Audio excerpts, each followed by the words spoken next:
ketika kita memiliki atau sudah ahli seperti itu, sudah pernah belajar, maka kita bisa menyalurkan energi ke bagian sumsumnya.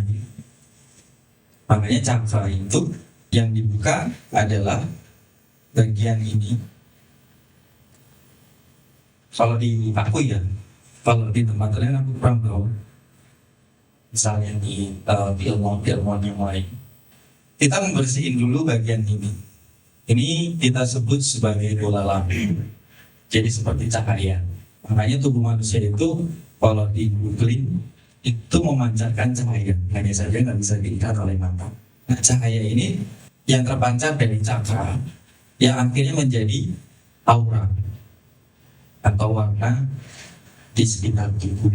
Nah, aura ini bisa berubah-ubah tergantung dari karakter kita, kondisi kita.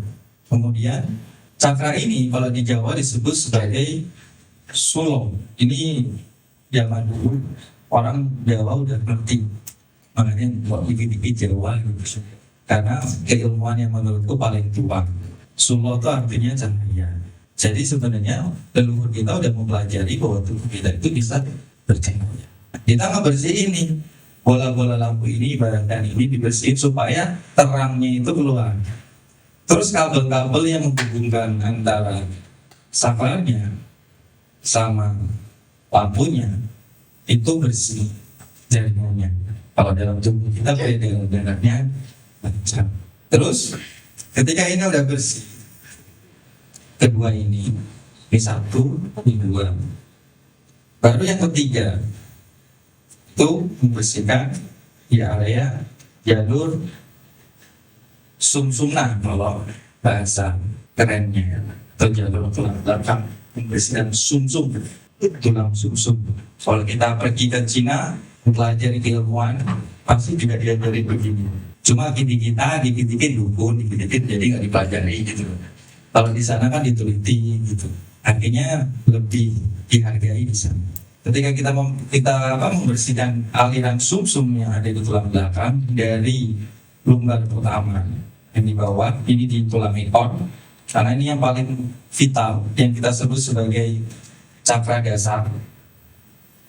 Kemudian sampai minimal itu paling nggak ke area ubun-ubun atau kepala, yang nantinya akan menghasilkan energi atau cakra ke-8, di mana kita melihat segala sesuatu tidak secara satu sudut pandang, misalnya kacamata Buddha seperti ini, tapi kita melihatnya seperti CCTV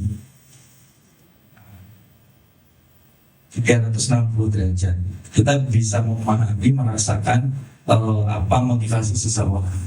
Misalnya orang maling kayak tadi selalu baik, pasti kan ada alasan yang baik. Orang korupsi pasti alasan yang baik, cuma perbuatannya tidak bisa kita benarkan karena kita pakai kacamata langit. Apa yang ada di langit ketika melihat bumi dan planet-planetnya itu baik, tapi balik lagi kita ada hukum yang namanya hukum bumi, hukum cuaca.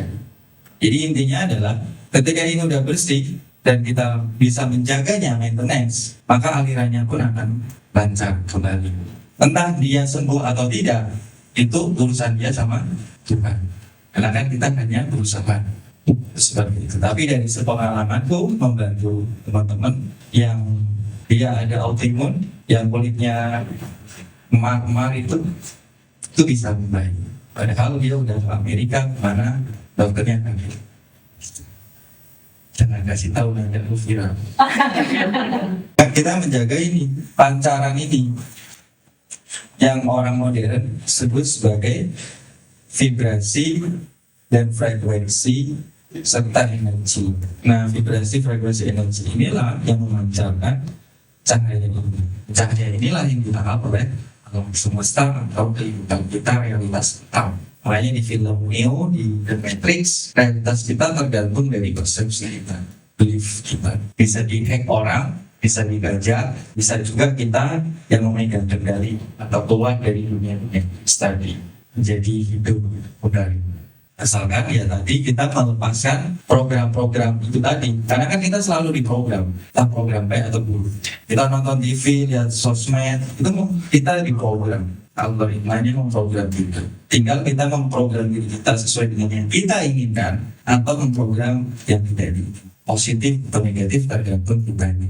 Sama kayak kita makan yang kita sukai atau yang kita sukai tergantung kita. Karena kan balik lagi bahwa program itu masuk ke area ini kan kita sebut sebagai PBS ya, atau pikiran bawah sadar. Untuk masuk ke sini lewat apa? Yang disebut 5 indera. Panca indera, kita lihat, dengar, rasakan, cium, cap. Minimal 3 indera itu sudah akan langsung masuk ke bawah sadar. Makanya iklan paling enggak untuk 3 panca indera, melihat, mendengar, dan kita seperti merasakan. Kalau salah mungkin cobain dulu. Banyak kalau di mall itu kan trennya, ini kita kayak aku tuh hipnosis gitu. Enggak, itu kamu udah masuk ke sini jadi program, merasa bahwa dia berubah gitu kan, terhipnosis. Lagi hidup itu cuma 2, kalau nggak eling ya waspada.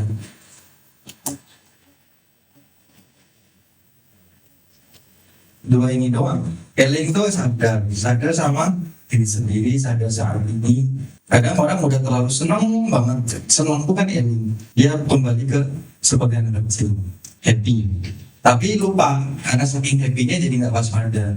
Ada yang begitu. Ada yang terlalu waspada, terlalu fun, gitu. Dia nggak eling. Hidupnya harus enjoy, harus happy.